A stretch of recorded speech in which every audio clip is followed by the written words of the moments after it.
Hi guys, just a quick video on the old moving bed.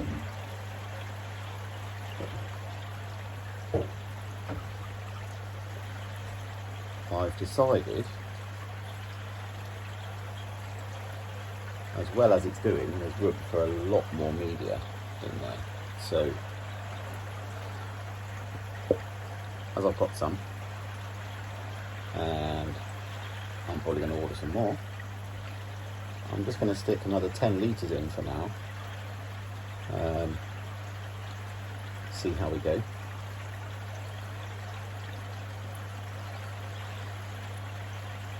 And then maybe another 10 or 15 in a week or so.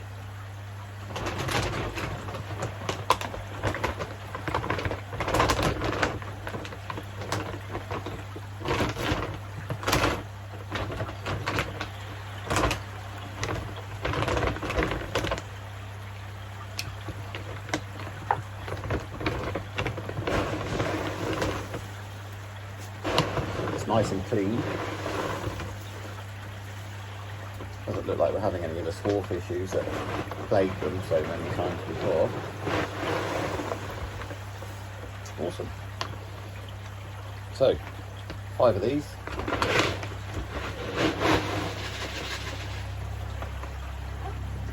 Use about 10 litres as it's a 2 litre jug.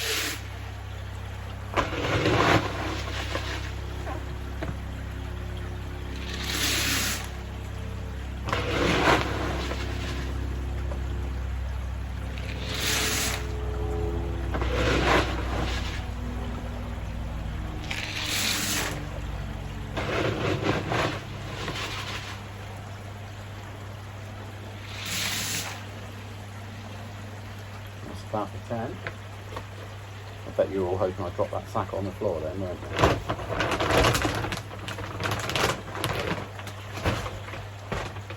Right, so that's about the 10.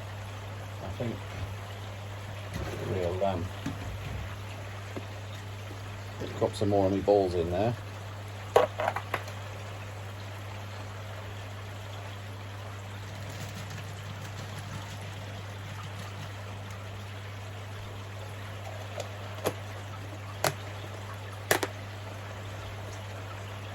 I'll save a few and chuck some in with the next lot.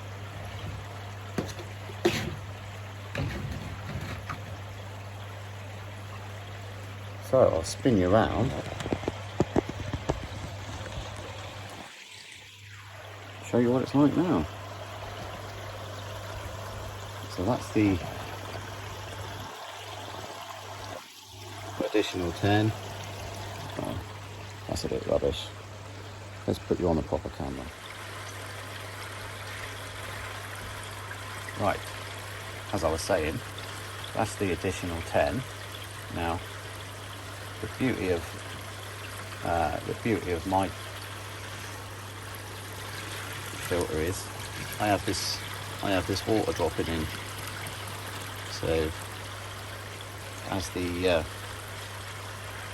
mead is really buoyant, it does push some of it down, and it actually helps it just to be less buoyant, obviously. But I think the biggest thing with this media is it's quite resistant to water, and I'm convinced it actually takes water on board rather than, not so much absorbs it, but I think all its pores and everything fill up and it takes water on board, and that's when it becomes less buoyant. It's got nothing to do with the biofilm, because the biofilm won't even be anywhere near on it yet, but the beauty of this is that's pushing it down, and I'm pretty convinced by tomorrow none of that will be sitting around on the surface as it is now.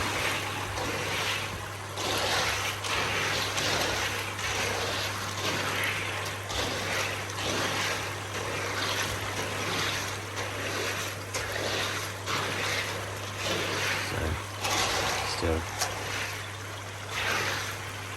Might have to do a DIY protein skimmer on here. This is starting to look a bit. There's lots of high protein food going in, obviously, because of the 1000 koi fry in there. But obviously this is self-cleaning pretty much. The beauty of it is there shouldn't be too much sediment. Most of any gunk will return back to the tank and then get dealt with by the Tempest. But hopefully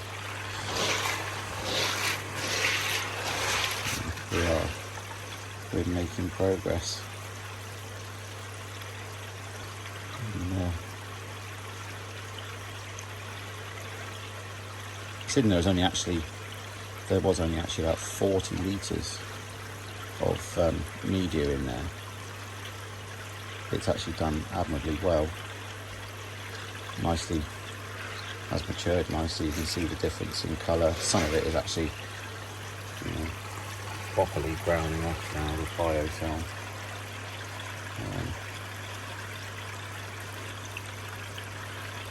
Couldn't ask for it to be any better, really. It's considering it was only a £5 for the drum. Stole the sieve. Just stuff I already had, really. We'll get there. That'll turn over.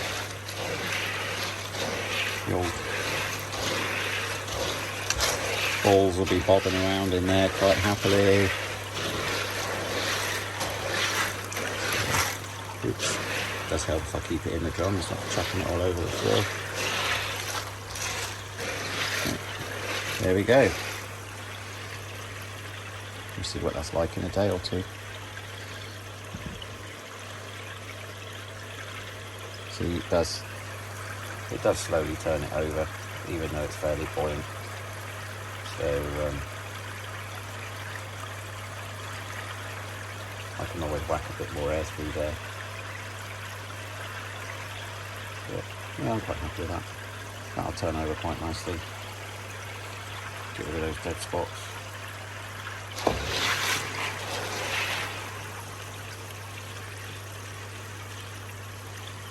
I can always move the air, actually. It's the beauty of this. I can just do that. Drop an air stone over there.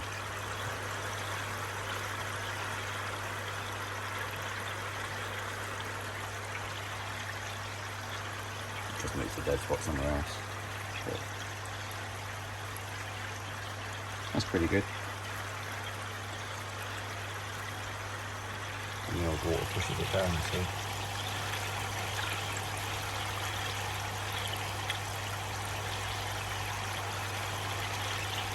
When I put the last bag of K+ in there, it was only a couple of hours before it actually, the whole lot of it was actually moving and bubbling around. So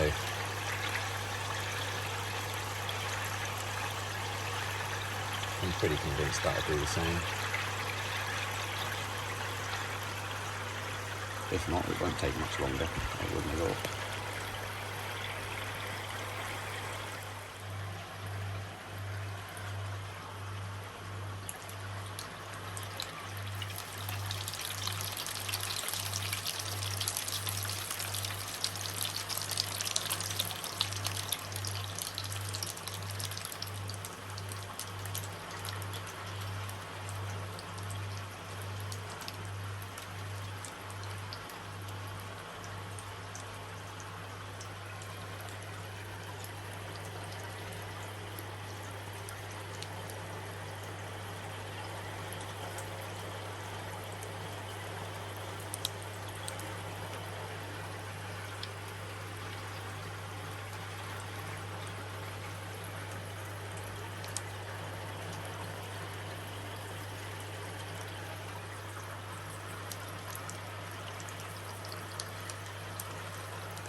What is he?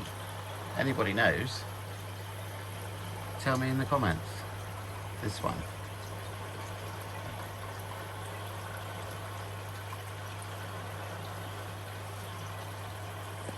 This one right there.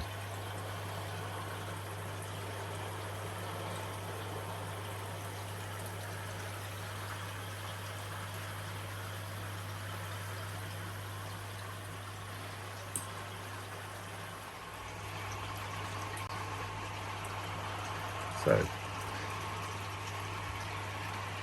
hi guys.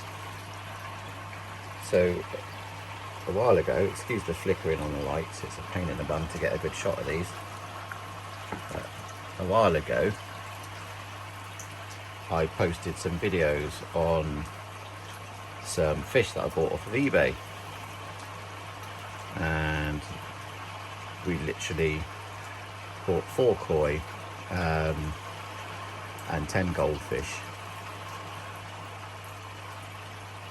and a big plastic tub and a load of pumps off of a lady for, it was about 70 quid. Now the pumps went to a neighbour whose pumps had packed up on her pond. I kept the tub and I use it as a quarantine tub, and obviously the fish are in my pond. But the day after I put them in my pond, they spawned.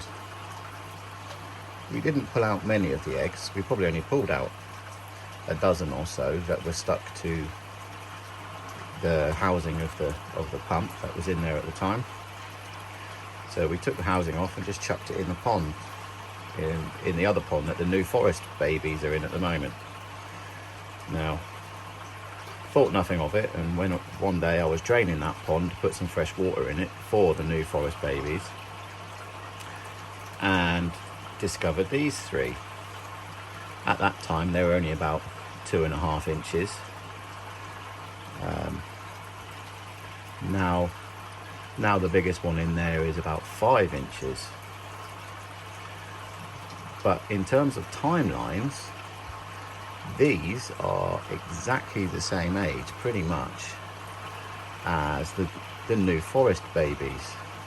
And I've done nothing with these except but leave them to their own devices and chuck in a little bit of food every now and again. These were kept in a 300 litre water tank. They've had water changes. It's had a little filter on it, nothing spectacular. Lots and lots of duckweed and a couple of other weeds in there, and that's about it.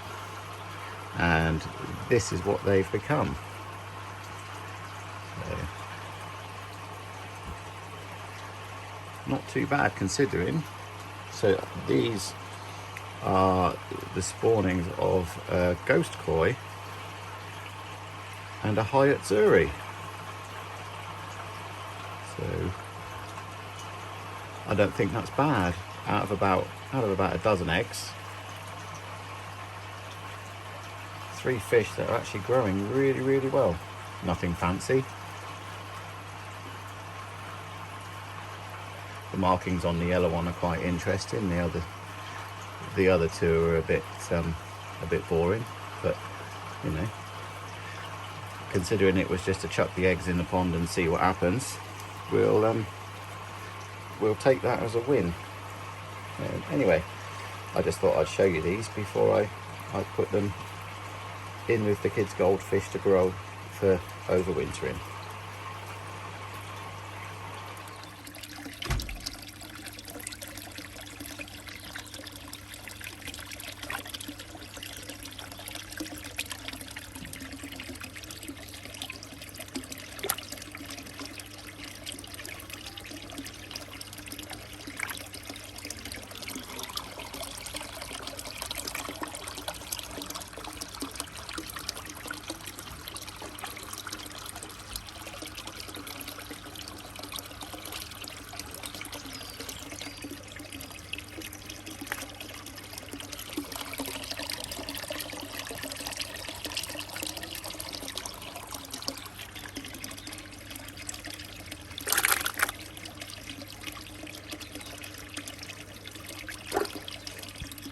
Slippery little buggers.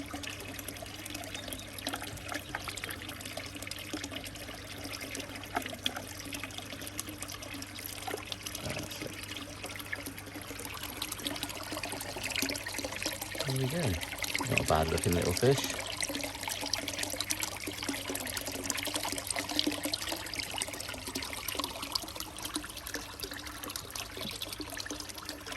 That's home for the winter.